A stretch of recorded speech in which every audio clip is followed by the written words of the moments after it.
Hello all. ఈరోజు మనం ఐఏసిఎస్ ఎలా రిజిస్టర్ అవ్వాలో చూద్దాం. Informatica cloud. సో దీనికి యూఆర్ఎల్ ఇది.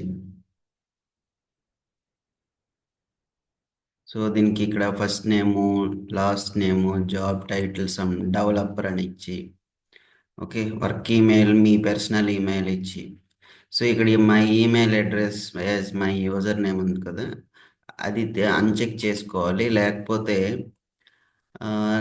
ఏమవుతుందంటే ప్రతిసారి ఎవ్రీ 30 డేస్ ట్రయల్ ఉంటుంది. 30 డేస్ తర్వాత కొత్త ఈమెయిల్ మళ్ళీ క్రియేట్ చేసుకోవాలి. మళ్ళీ కొత్త ఈమెయిల్ అడ్రస్ ఇవ్వాలి. సో దానికి అన్చెక్ చేసుకొని, సో ఇప్పుడు యూజర్ నేమ్ ఏదైనా, ఇప్పుడు user so use my email address is my user name uncheck చేసేసి తర్వాత యూజర్ రోల్ సెలెక్ట్ చేసుకోవాలి. సపోజ్ సమ్ డెవలపర్ అలా ఫోన్ నెంబర్ ఇస్తారు, ఆర్గనైజేషన్ నేమ్, తర్వాత కంట్రీ, ఇవన్నీ సిటీ, పోస్టల్ కోడ్, ఇవన్నీ ఇస్తే I have read and agreed subscription and start your free trial అని ఇవ్వాలి. సో ఇక్కడ ఈమెయిల్ ఐడి ఇచ్చిన తర్వాత యూజర్ నేమ్ అడుగుతుంది. ఆ యూజర్ నేమ్తో మనం ఎన్నిసార్లు అయినా సేమ్ ఈమెయిల్ ఐడితో మనం ట్రయల్ కంటిన్యూ చేసుకోవచ్చు. ఎవరి 30 డేస్ అయిపోయింది, మళ్ళీ యూజర్ నేమ్తో మళ్ళీ ఇంకో 30 డేస్ ట్రయల్ క్రియేట్ చేసుకోవచ్చు.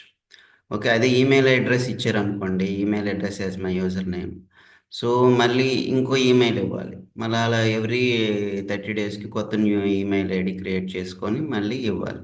సో అందుకు better user name as user name అడుగుతుంది ఈమెయిల్ ఐడి ఇవ్వగానే. సో అప్పుడు అన్చెక్ చేసేసి యూజర్ నేమ్ ఇచ్చి ఆ యూజర్ నేమ్ మార్చుకుంటే సరిపోతుంది. సో ఇలా నేను ఆల్రెడీ నా దగ్గర రిజిస్టర్ అయ్యి ఉంది కాబట్టి నేను ఫిల్ చేయట్లేదు. So start your free trial అనగానే కంగ్రాచులేషన్స్ ఆన్ యువర్ రిజిస్టరింగ్ అని వస్తుంది. తర్వాత మనం రిజిస్టర్డ్ ఈమెయిల్, ఇక్కడ ఈమెయిల్ ఇస్తాం కదా, ఆ ఈమెయిల్ ఐడికి ఒక మెయిల్ వస్తుంది. వచ్చి ఇలాగా వెరిఫై మీ నౌ అని ఉంటుంది. యూజర్ నేమ్ మనం ఇస్తాం కదా, సపోజ్ నేను ఇది ఇచ్చాను. తర్వాత ఇదిలో లాగిన్ అయితే లాగిన్ పేజ్ ఓపెన్ అవుతుంది యూఆర్ఎల్తో, లేదా వెరిఫై మీ నౌ అని మీద క్లిక్ చేసినా సరిపోతుంది. సో వెరిఫై మీ మీద క్లిక్ చేస్తే ఇలా వస్తుంది. సో ఇక్కడ user name, password, new password, old password ఇలా అడుగుతుంది. పాస్వర్డ్ క్రియేట్ చేసుకొని లాగిన్ అవ్వాలి.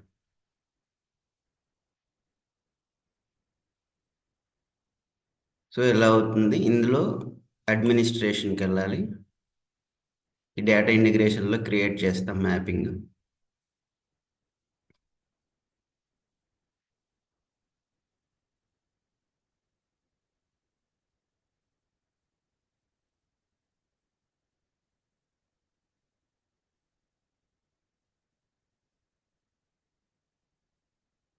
సో ఈ అడ్మినిస్ట్రేషన్లో వన్స్ ఐఐసిఎస్ రిజిస్టర్ అయిపోయిన తర్వాత ఈ రన్ టైమ్ ఎన్విరాన్మెంట్లో నాకు ఆల్రెడీ సెక్యూర్ ఏజెంట్ ఉంది. సో ఫస్ట్ ఇదే ఉంటుంది. సో మనకి సెక్యూర్ ఏజెంట్ ఇన్స్టాల్ చేయాలి కాబట్టి ఇక్కడ డౌన్లోడ్ సెక్యూర్ ఏజెంట్ అని క్లిక్ చేస్తే డౌన్లోడ్ అవుతుంది. చూడండి, డౌన్లోడ్ అనగానే ఇలాగా Windows 64 ఎలా అడుగుతుంది. తర్వాత ఇది కాపీ చేసుకోవాలి. ఇన్స్టాల్ చేసినప్పుడు మళ్ళీ ఇన్స్టాల్ టోకెన్, ఈ ఇది అడుగుతుంది అనమాట. యూజర్ నేమ్ ఇన్స్టాల్ టోకెన్ అడుగుతుంది, అప్పుడు ఇది పేస్ట్ చేయాలి. సో ఆల్రెడీ నేను ఇన్స్టాల్ చేశాను కాబట్టి జస్ట్ డౌన్లోడ్ చేసి దాని మీద డబుల్ క్లిక్ చేసి డబుల్ క్లిక్ అవగానే ఇన్స్టాల్ అవుతుంది. ఇన్స్టాల్ అయినప్పుడు ఇన్స్టాల్ టోకెన్ పేస్ట్ చేసిస్తే ఆటోమేటిక్గా సెక్యూర్ ఏజెంట్ ఇన్స్టాల్ అయిపోతుంది. ఒకవేళ మీరు ఆ, ఈ ఇన్స్టాల్స్ టోకెన్ కాపీ చేసింది మళ్ళీ కాపీ చేయడం మర్చిపోయినా, లేకపోతే కాపీ చేసింది మళ్ళీ ఆ, సరిగ్గా లేకపోయినా ఏం చేయొచ్చు అంటే, ఇన్స్టాల్ అవుతున్నప్పుడు జనరేట్ ఇన్స్టాల్ టోకెన్ అని ఉంటుంది. ఇది కాపీ చేసి ఆ ఇన్స్టాల్ టోకెన్లో ఇన్స్టాల్ అయినప్పుడు ఇది పేస్ట్ చేయొచ్చు. ఓకేనా? ఇలా మనం ఐఎస్ఈస్ రిజిస్టర్ చేసుకొని సెక్యూర్ ఏజెంట్ ఇన్స్టాల్ చేసుకొని, సో ఇది సెక్యూర్ ఏజెంట్ ఎలా వస్తుంది ఇన్స్టాల్ అయినప్పుడు. సో ఇవన్నీ అప్ అండ్ రన్నింగ్లో ఉండాలి. సో ఇది ఇంకా ఈ 3 అప్ అండ్ రన్నింగ్లో ఉన్నాయి, స్టార్టింగ్ అప్లో ఉంది. Just refresh status. సో ఇలా రీఫ్రెష్ స్టేటస్ చేసి స్టార్టింగ్ అప్లో ఉంది. ఇది కూడా అప్ అండ్ రన్నింగ్లో ఉండాలి. అప్పుడు మాత్రమే మనం మ్యాపింగ్ రన్ చేయగలం.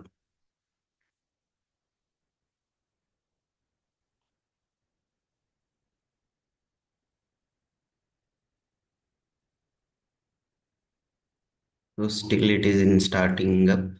So it will take some 5 to 10 minutes to up and running. So ఇవన్నీ అప్ అండ్ రన్నింగ్లో ఉన్నప్పుడు మాత్రమే, ముఖ్యంగా ఈ డేటా ఇంటిగ్రేషన్ సర్వర్ ఉంది కదా, ఇది అప్ అండ్ రన్నింగ్లో ఉండాలి.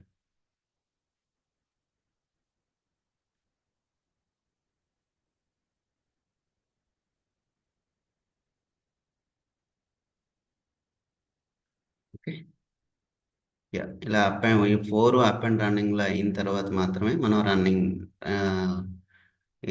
ఇది కూడా రన్నింగ్లో ఉండి అప్ అండ్ రన్నింగ్లో ఉన్నప్పుడు మాత్రమే మనం ఈ డేటా ఇంటిగ్రేషన్లోకి వెళ్ళి మ్యాపింగ్ క్రియేట్ చేసుకోవాలి. సో ఇప్పుడు కనెక్షన్స్ కూడా ఇందులోకి వచ్చి కనెక్షన్స్ క్రియేట్ చేసుకోవాలి. సెక్యూర్ ఏజెంట్ ఇన్స్టాల్ 4 కూడా అప్ అండ్ రన్నింగ్లో అయిపోయిన తర్వాత ఇక్కడ న్యూ కనెక్షన్లో కనెక్షన్స్ క్రియేట్ చేసుకోవాలి. ఇలా కనెక్షన్స్ క్రియేట్ చేసుకున్న తర్వాత అప్పుడు మనం ఈ అడ్మినిస్ట్రేషన్ నుంచి ఈ మ్యాపింగ్లోకి వెళ్ళి డేటా ఇంటిగ్రేషన్లో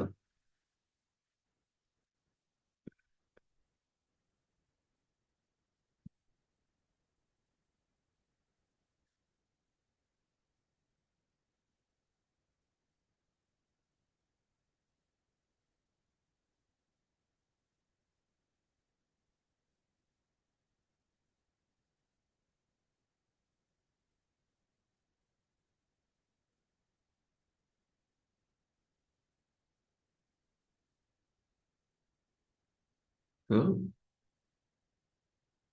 ఇక్కడ న్యూలోకి వెళ్ళి డేటా ఇంటిగ్రేషన్లో ఇలా న్యూలోకి వెళ్ళి ఈ ఎక్స్ప్లోర్లో మనం ఆల్రెడీ ఇక్కడ చేసిన మన ప్రోగ్రామ్స్ అన్నీ ఇందులో సేవ్ అవుతాయి. ఇక్కడ ఫోల్డర్ క్రియేట్ చేసుకోవచ్చు, న్యూ ప్రాజెక్ట్ అని. ఓకే, ఇంపోర్ట్ చేసుకున్నవన్నీ ఇక్కడ ఉంటాయి. సో ఇక్కడ నుంచి మనం ఫోల్డర్ క్రియేట్ చేసుకొని మనం రన్ చేసిన ప్రాజెక్ట్స్ అన్నీ ఇందులో ఉంటాయి. ఇక్కడ ఫోల్డర్ క్రియేట్ చేసుకొని, సో ఇక్కడ మై జాబ్స్లో ఏంటంటే మనం రన్ చేసుకున్నవన్నీ ఇందులో చూపిస్తాయి. Status succeed, running, failed.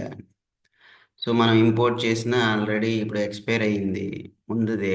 ఇది ఎక్స్పైర్ అయిన వెంటనే మళ్ళీ 30 డేస్, నెక్స్ట్ 30 డేస్కి ఆల్రెడీ చేసిన మనం మ్యాపింగ్స్ అన్నీ ప్రాక్టీస్ చేసినవన్నీ ఎంచుకోవాలంటే ఇందులో ఇంపోర్ట్ చేసుకొని ఎక్స్పోర్ట్ చేసుకొని మళ్ళీ ఇంపోర్ట్ చేసుకోవాలి ఇక్కడ.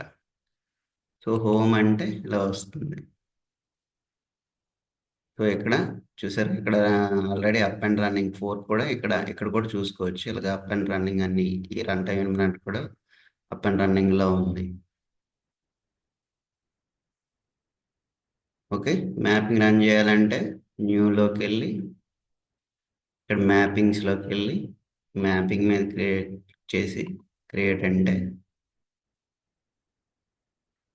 ఇక్కడ మ్యాపింగ్స్ క్రియేట్ చేసుకోవచ్చు. ఇక్కడ మ్యాపింగ్ నేము, ఇక్కడ లొకేషను, మనం ఎక్స్ప్లోర్లో ఇచ్చిన లొకేషన్. సో ఇక్కడ మనం మ్యాపింగ్స్ ఇక్కడ నుంచైనా ట్రాన్స్ఫర్మేషన్ సెలెక్ట్ చేసుకోవచ్చు. సపోజ్ ఇలా, లేదు ఎక్కడి నుంచైనా తీసుకోవచ్చు. సో ఫస్ట్ మనం ఈరోజు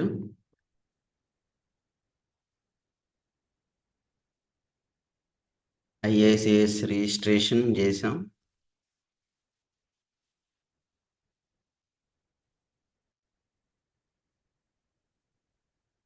నెక్స్ట్ వచ్చేసి ఐఏసిఎస్ రిజిస్ట్రేషన్ ఎలా చేయాలో చూసాం. తర్వాత సెక్యూర్ ఏజెంట్ ఎలా ఇన్స్టాల్ చేయాలి, డౌన్లోడ్ చేసి ఎలా ఇన్స్టాల్ చేయాలో చూసాం. నెక్స్ట్ కనెక్షన్స్ ఎలా క్రియేట్ చేయాలో నెక్స్ట్ వీడియోలో చూద్దాం. Thank you all.